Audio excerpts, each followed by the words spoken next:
The job of marketing is to make potential customers and clients aware of your products and services.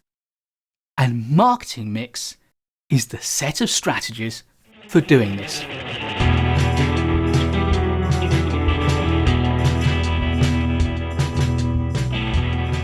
People buy a product or a service because they either want it or they need it.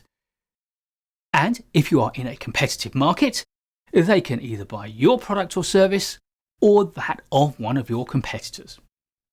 As a result, marketing has a number of functions. It has to make people aware of your products and services. It has to make people want to buy your products or services. And it has to lead them with the feeling that your products and services are a little bit better than those of your competitors. There are many different ways that marketers or marketing departments in large organisations can do this. And in 1948, James Culliton used the metaphor of marketers as being mixers of ingredients.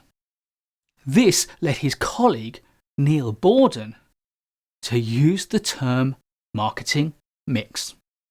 So, marketing mix is the set of tools, actions and tactics that marketers can use to get the response that they want from the marketplace.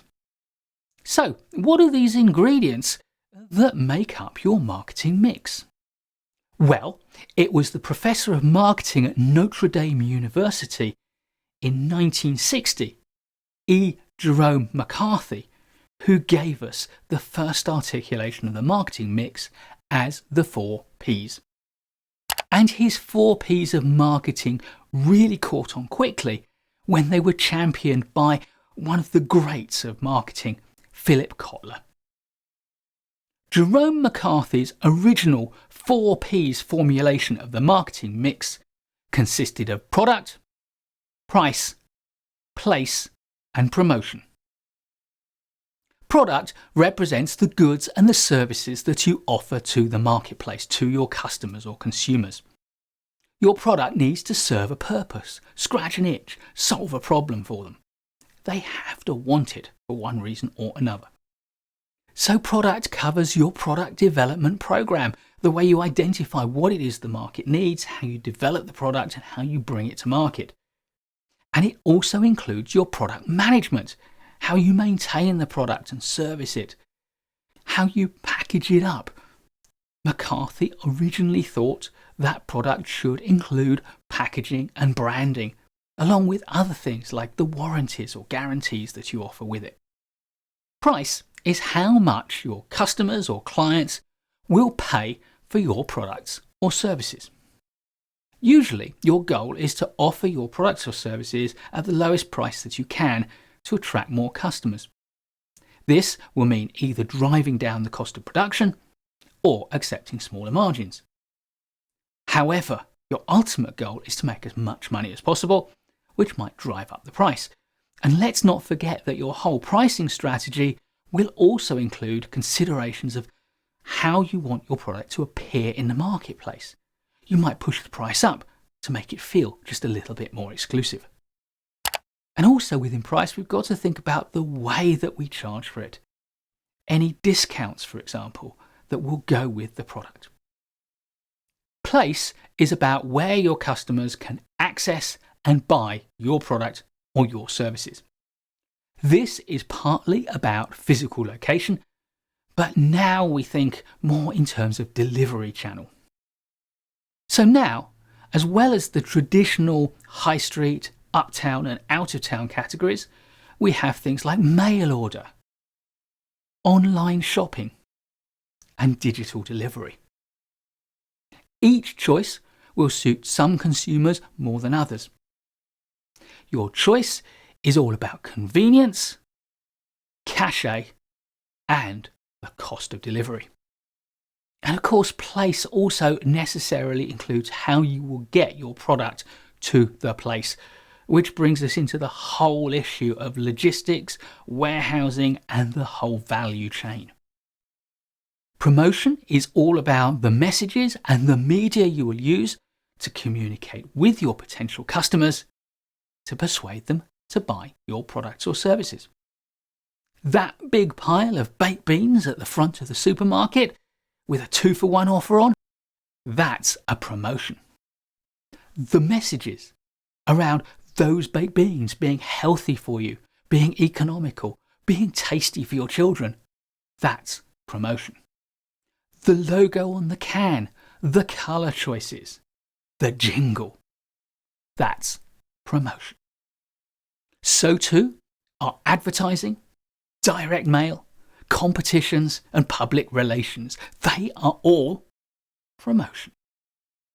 And as a marketer, there is a whole other thing, the channel mix, which enables you to start thinking about which media you're going to use and how you're going to balance your message across those media.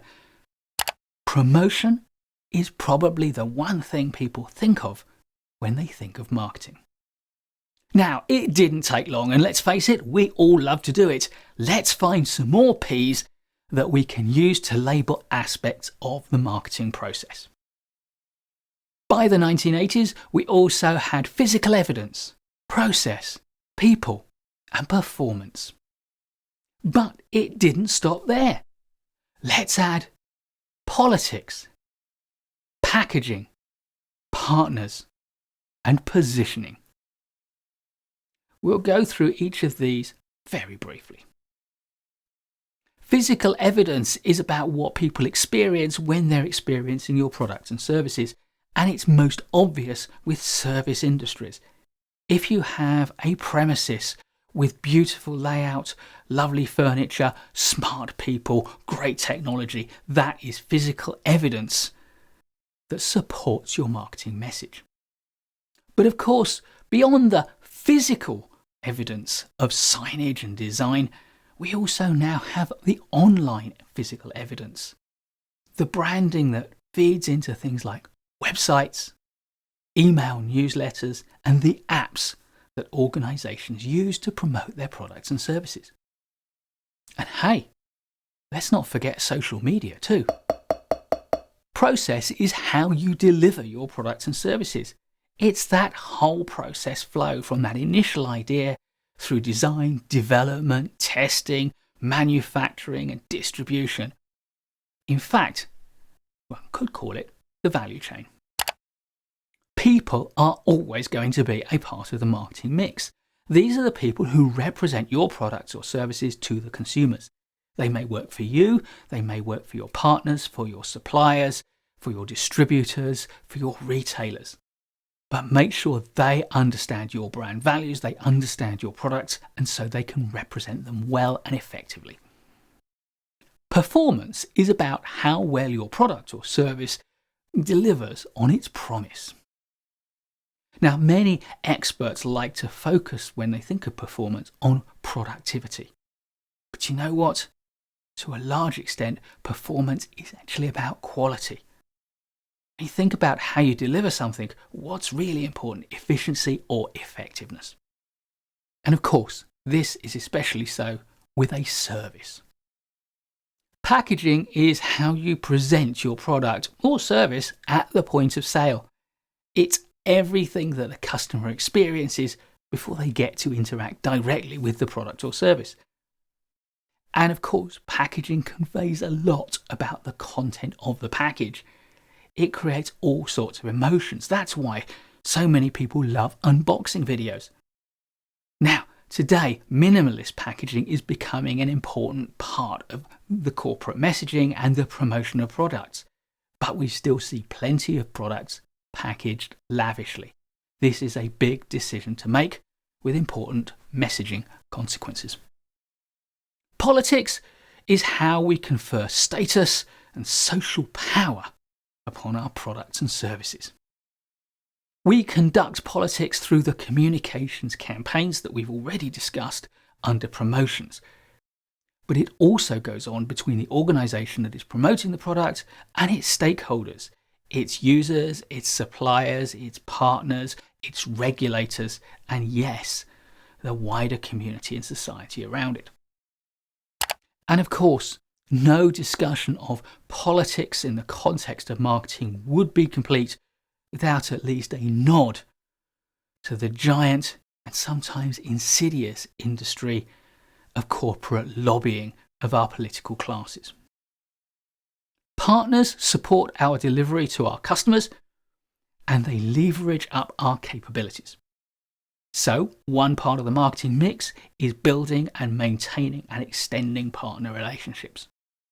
And of course, what is important is that we are able to present these partnerships as being advantageous to our end users and customers. And finally, there's positioning, which is all about how we frame our proposition within the wider range of a customer's potential needs and possible solutions. Which precise part of our market do we intend our product to serve, and how do we distinguish it from competitors in the same space? To my mind, this is the single most important of the P's that McCarthy didn't identify. Therefore, when we look at the 4 P's individually in subsequent videos, we'll also add on a video about positioning. I can't end this video about the 4 P's of the marketing mix without first turning the tables, because of course the marketing mix is about things that the organisation has to do. It takes the organisational perspective. But subsequently, other authors have had the idea of taking the customer's perspective, turning it around and changing the 4 P's into 4 C's. First came Koichi Shimizu in 1973.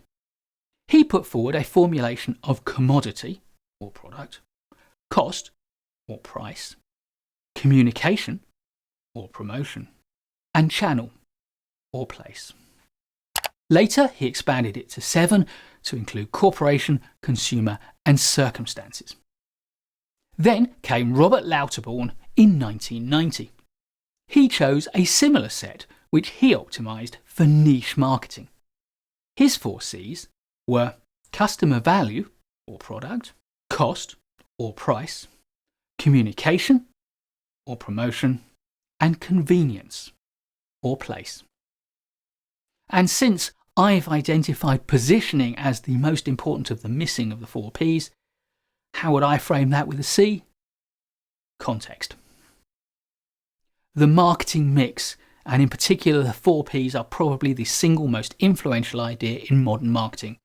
We'll be looking at each of those 4 P's in more detail in subsequent videos. Please do give us a thumbs up if you've enjoyed this video. There's loads more great management courses content to come, so please do subscribe to the channel and hit the notification bell so you don't miss any of it. I look forward to seeing you in the next video, and in the meantime, keep learning.